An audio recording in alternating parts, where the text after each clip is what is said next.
Good morning, everybody. Praise God. We made it through another week. We are so grateful that we are able to once again come in the presence of the Lord and study His Word. And this morning in our social distancing meditation, I'd like you to open your Bible with me. Again, in the book of Acts, we're going to do chapter 12, verse 5. Acts chapter 12, verse 5.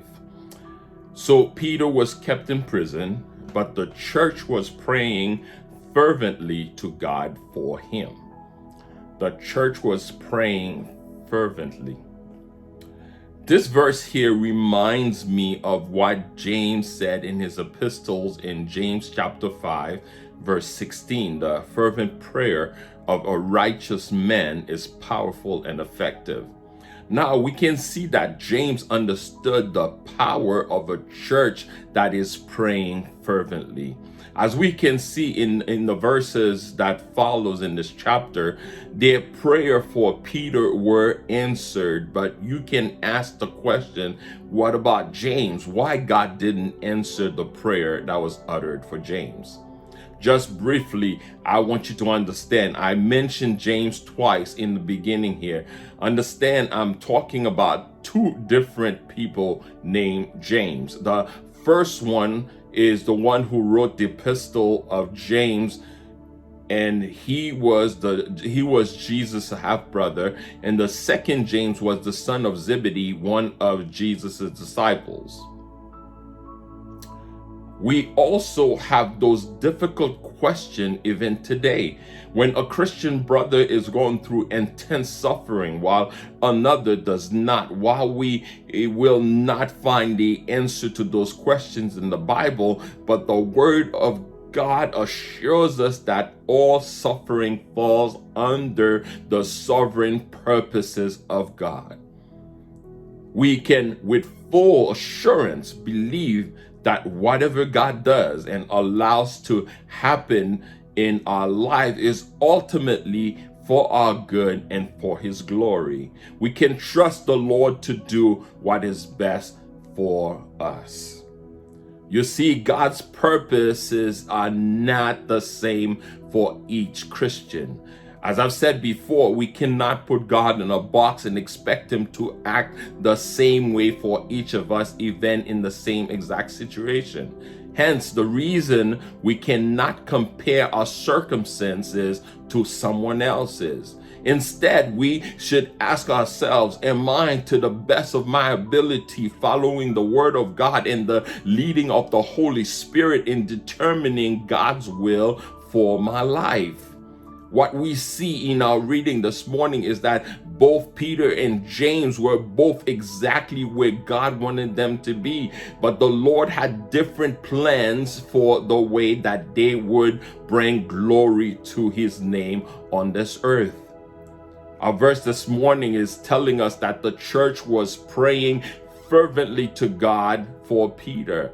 I'm seeing a pattern. As you read the Bible, you see the New Testament believers face persecution with fervent prayer. The situation looked impossible. As I mentioned earlier, James, the son of Zebedee, had already died, and Herod had Peter in jail being watched by 16 soldiers. Yet the early Christian lived in the conviction that the prayer of a righteous man is powerful and effective. So they pray intensely and steadily over Peter's situation. As you can see, if you continue reading this chapter in the book of Acts, God answered their prayer.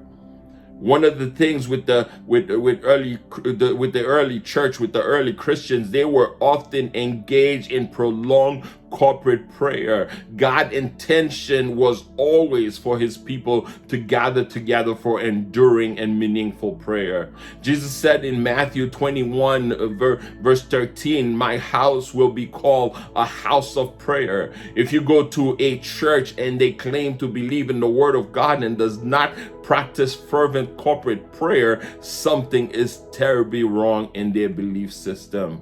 Brothers and sisters, prayer has to be a vital part, a vital element in the life of a church.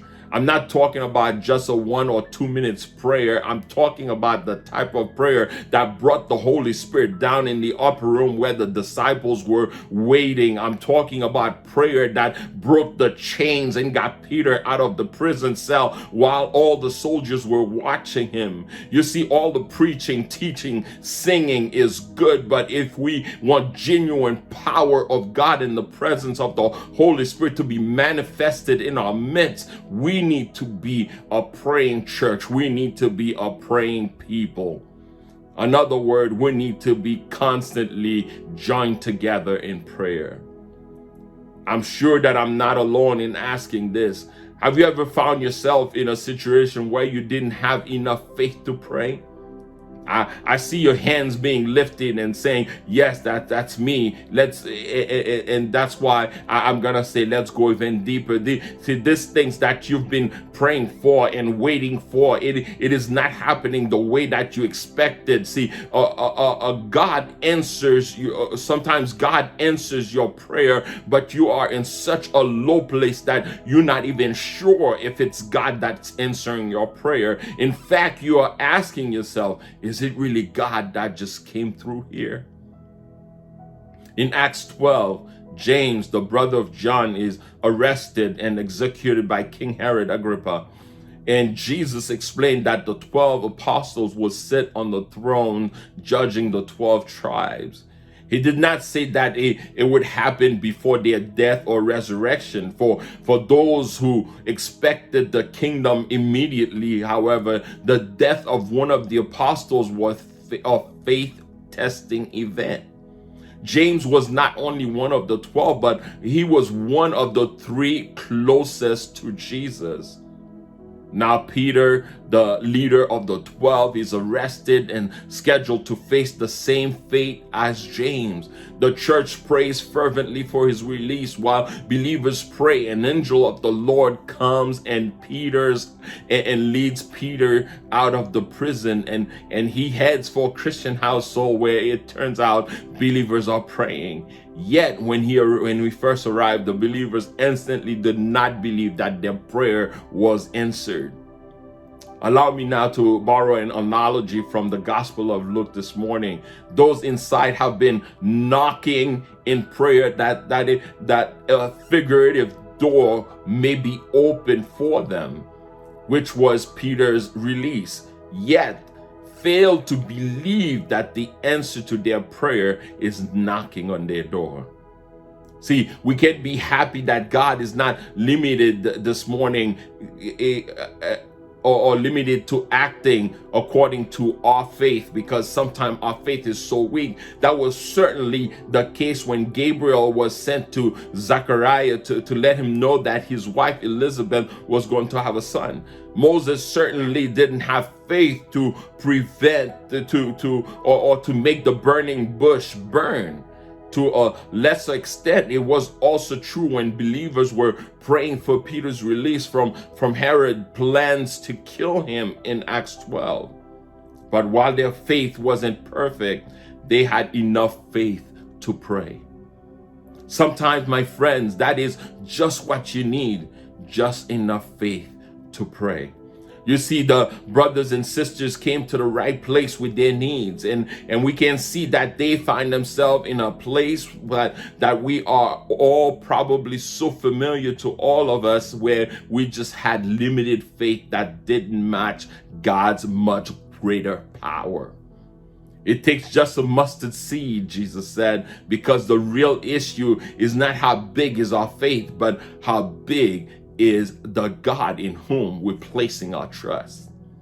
That is, we don't need to put faith in our faith as if faith itself is a force of imagination that makes things happen. We can trust a God who is bigger than us, bigger than any problem, bigger than anything that we may be facing. And we know that God is perfect and having everything figured out for us. Yes, God invites us to have faith. Yes, confidence in the Lord matters, but we can thank God that He is not controlled by or limited to our tiny faith. He is bigger than we can ask or imagine, and we grow deeper in faith as we witness and consider his gracious acts every single day. If you're like me, you have to be happy that our God has no limit. I love the fact that Jesus is praying for me even when I don't have the right words to say in prayer, even when I don't have the right words to say to him. But the Bible teaches us that the Holy Spirit even interprets our groans and our moans. What a mighty, great, and awesome God we serve this morning. Brothers and sisters, no matter what you're going through today, the past year or the past month, I'm here to tell you this morning not to stop going to God in prayer. Because James, the brother of our Lord Jesus, reminds us in the epistle of James 5 verse 16 this morning that the fervent prayer of the righteous man or woman is powerful and effective. Don't get discouraged this morning, because what you have been praying for, what you've been waiting for, it didn't happen yet. Notice that I say yet, because the answer is on the way. All you need to do is continue to believe that your God has all the resources. Your God is bigger than your problem. Your God is bigger than the issue that you are facing. Your God has all the resources that you need to get through whatever that you may be facing today. Amen. Let's pray. Father, we just thank you today. Thank you for those words. Thank you, oh God. Father, I'm encouraged, oh God. And I feel strengthened today, knowing that, Lord, I can, oh God, just come to you, oh God, no matter what I'm facing. Just even when I can't pray, I could just groan and moan in your presence, Lord God, because you understand all of that. Father, I thank you today. Thank you for your word, Lord God. I pray, oh God, that each and every person that will hear those words, oh God, will come out strengthened and encouraged and ready to face the day, the weekend, the week ahead, and know, Lord God, that you are with them. You will never leave them and forsake them. That's your promise. And Father God, and we know, oh God, everything, oh God, will work out for our good, no matter what it is, Lord God. And all we can do is trust you. All we can do is put our faith in you, Lord God. Thank you for your presence, oh God, even in this slow Bible study that we have here every single week, oh God. And Father, I pray your blessing on each and every single person that hear those words, Lord God. Give them the courage to share it. Oh God, bring somebody to their mind that they can share these words with them, Lord God. Father, I thank you. I give you praise. I give you glory. I give you honor. I thank you, Lord God, that you chose to use me, oh God, for your service, for your glory, oh God. Father, I thank you today, Lord God. Bless us and keep us under your protective wings, Lord. We pray in Jesus' name. Amen and amen. God bless you all. So good to have you with me once again. And I pray that you were blessed by those words. Please share it with someone that you know. God probably laying somebody on your heart right now that you can share these words with. I pray that you have a great, blessed day under the protection of God Almighty, and may you have peace throughout this day and this weekend and the week ahead. I love you with the love of the Lord.